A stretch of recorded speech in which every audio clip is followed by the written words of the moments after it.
Bé, començarem treballant el sistema de numeració decimal, que és el primer tema que ens toca enguany. Ja, com ja recordareu, ja el vam treballar avançat, si en cas només diu un parell de coses. El sistema de numeració decimal està format per 10 símbols, 10 nombres que coneixeu. Per tant, aquest sistema decimal el van inventar els hindús en el segle VI, almenys és una referència, però perquè ho sabíeu, sempre està bé saber-ho.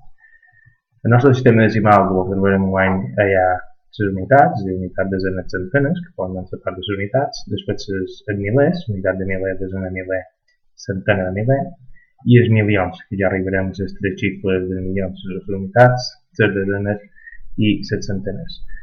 El nostre sistema decimal de numeració és decimal, perquè de cada 10 unitats formen una unitat de l'ordre següent. Això vol dir que, per exemple, quan arribam al nombre 9 i hem de passar al 10, ja tenim una desena, és a dir, 9 unitats, més una són 10, passam a tenir una desena i 0 unitats, i així successivament.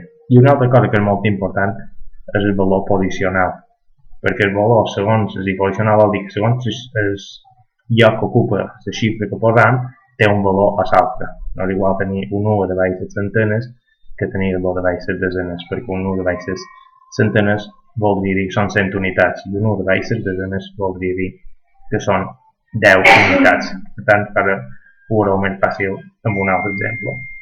En aquest cas aquí tenim números, tenim 7 unitats, 0 desenes, una centena i una unitat de miler, desenes de miler, centenes de miler i unitat de milions i desenes de milions.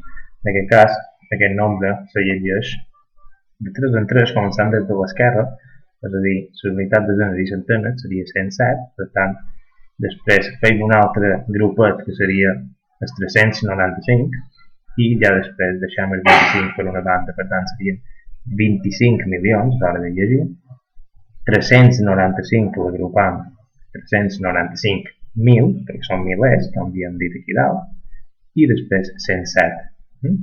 I heu de recordar també, a l'hora d'escriure nombres en català, és duc, és a dir, desenes, entre desenes i unitats va un guionet i entre unitats i centenes també en va un altre.